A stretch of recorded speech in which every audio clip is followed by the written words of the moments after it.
क्या आप भी अपनी खराब हैंडराइटिंग से परेशान हैं? तो ये पूरा वीडियो देख लेना और इन टिप्स को फॉलो कर लेना और 10 दिन बाद बताना कि आप में क्या फर्क हुआ है। सुंदर हैंडराइटिंग सभी के लिए आवश्यक है, लेकिन सबसे आवश्यक ये स्टूडेंट्स के लिए है। बोर्ड एग्जाम में कॉपी चेक करने वाले निरीक्षक को आपके बारे में ये जानकारी नहीं होती है कि आप क्लास के टॉपर हैं या मॉनिटर हैं या फिर एवरेज स्टूडेंट।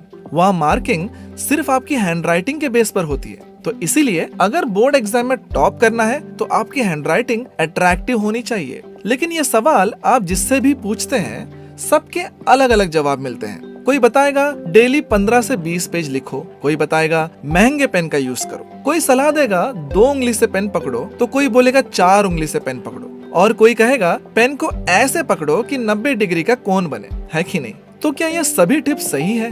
देखिए, सभी अपनी जगह सही बताते हैं, लेकिन ये सभी सुझाव साइंटिफिक नहीं है। आप ही सोचिए, जब आप डेली 15 से 20 पेज लिखेंगे तो आप फास्ट लिखने की कोशिश करेंगे, जिससे आपकी हैंडराइटिंग खराब भी हो सकती है। अगर आपको डेली लिखना ही है तो कम पेज लिखें और स्लो लिखें। इससे आपको बेनिफिट तो होगा, लेकिन उतना नहीं जितना आप चाहते हैं। दूसरा जो सुझाव है कि महंगे पेन को यूज करो, हमारी समझ से यह भी सही नहीं है। यदि महंगे पेन से सुंदर हैंडराइटिंग हो जाती तो आज सभी करोड़पति की हैंडराइटिंग एक्सीलेंट होती।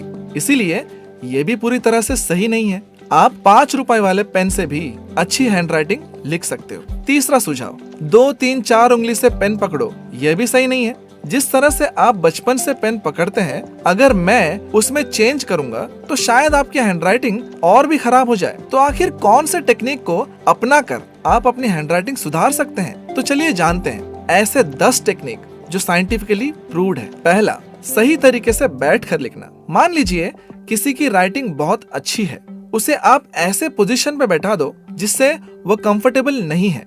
क्या वह अभी अच्छी हैंडराइटिंग में लिख पाएगा? शायद नहीं।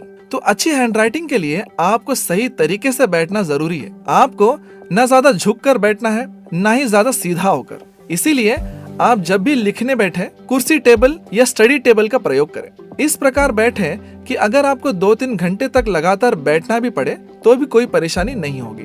दूसरा, पेन पर जोर देकर ना लिखें। कई स्टूडेंट्स इस प्रकार लिखते हैं कि पीछे के 3-4 पेज में उसका निशान बन जाता है। इस प्रकार लिखने से आप बहुत जल्दी थक जाओगे और आपकी लिखावट भी अच्छी नहीं होगी। इसीलिए लिखते समय ना पेन को जोर से पकड़े और ना ही पेन को जोर से दबाएं। पेन को हल्के हाथों से पकड़े और हल्के दबाव से ही लिखें। तीसरा, लिखने की स्पीड को कम करें। यदि आपको हैंडराइटिंग में सुधार करनी है तो आपको अपने लिखने की स्पीड को थोड़ा कम करना होगा। आप जितनी देर में 3 पेज लिखते हैं उतनी देर में 2 पेज ही लिखें। इससे आपकी हैंडराइटिंग में जरूर सुधार होगी। जब आपकी हैंडराइटिंग में सुधार हो जाएगी तब आप अपनी स्पीड को धीरे धीरे बढ़ा सकते हैं। चौथा, केवल पंजा नहीं, पूरे हाथ को मूव करें। कई स्टूडेंट्स ऐसे लिखते हैं कि उनका केवल पंजा मूव होता है, पिछला भाग बिल्कुल स्थिर बना रहता है, जिससे उन्हें 1-2 पेज लिखने में ही हाथों में दर्द होने लगता है, क्योंकि ब्लड सर्कुलेशन पूरे हाथ में ठीक से नहीं हो पाता। इसीलिए आप लिखते वक्त पूरे हाथों को मूव करें। इससे आपकी हैंडराइटिंग इंप्रूव हो सकती है। पांचवा, 2 शब्दों के बीच समान गैप रखें। यह बहुत महत्वपूर्ण है। आप जब भी लिखें, चाहे वो हिंदी हो या कोई और भाषा, 2 शब्दों के बीच गैप एक समान रखें। कई बार 2 शब्दों के बीच गैप न होने से शब्द का अर्थ ही बदल जाता है। इसीलिए एक समान गैप रखें, न कम न ज्यादा। छठा, लिखते समय पेज की सफाई पर विशेष ध्यान दें। कई स्टूडेंट्स एक पैराग्राफ लिखते हैं, उसमें से कई वर्ड्स को काट देते हैं या ओवर राइटिंग कर देते हैं, जो देखने में बहुत गंदा मालूम पड़ता है। अगर आपने पूरे पेज पर 4-5 जगह कट मार्क कर दिया है तो फिर आप कितना भी अच्छा लिख ले, यह गलत इंप्रेशन ही देगा। इसीलिए आपको पेज की सफाई पर विशेष ध्यान देना चाहिए। 7वां, पेंसिल से लिखने की प्रैक्टिस करें। आप किसी भी क्लास में क्यों ना हो, यदि आपको अपनी राइटिंग में सुधार करना है तो प्रतिदिन 1-2 पेज पेंसिल से जरूर लिखें।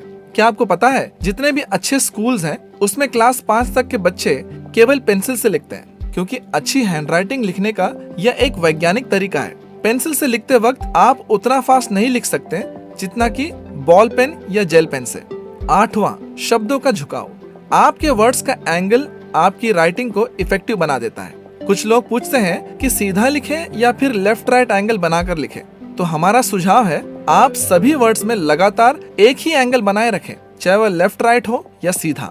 9वां, हमें कोई भी हैंडराइटिंग अच्छी क्यों और कब लगती है? एक चीज याद रखें, हमारी आंखों को हमेशा ज्योमेट्रिक और सिमेट्रिक शेप्स अच्छी लगती है। इसीलिए जब कभी हैंडराइटिंग में ज्योमेट्रिकल और सिमेट्रिकल शेप्स का प्रॉपर इस्तेमाल होता है तो वो हैंडराइटिंग हमें अच्छी लगती है। 10वां, पेज की पोजीशन। अगर आप राइट हैंड से लिखते हैं तो ये ध्यान दें, आप अपने पेज का राइट कॉर्नर हमेशा ऊपर रखें, और अगर आप लेफ्ट हैंड से लिखते हैं तो अपने पेज का लेफ्ट कॉर्नर ऊपर रखें। हर लैंग्वेज की अपनी स्पेशल बात होती है। जैसे हिंदी मात्रा पर डिपेंड करती है, इंग्लिश कैपिटल और स्मॉल लेटर पर, पंजाबी वर्ड्स के घुमाव पर। इसीलिए आप इतना ध्यान रखें कि अगर अल्फाबेट्स के शेप्स मेंटेन रखते हो तो वो आपकी लैंग्वेज की राइटिंग को सुंदर बनाता है। तो आज से इन टिप्स को फॉलो करें और अपनी राइटिंग को इम्प्रूव करें। उम्मीद करते हैं जानकारी आपको अच्छी लगी। धन्यवाद।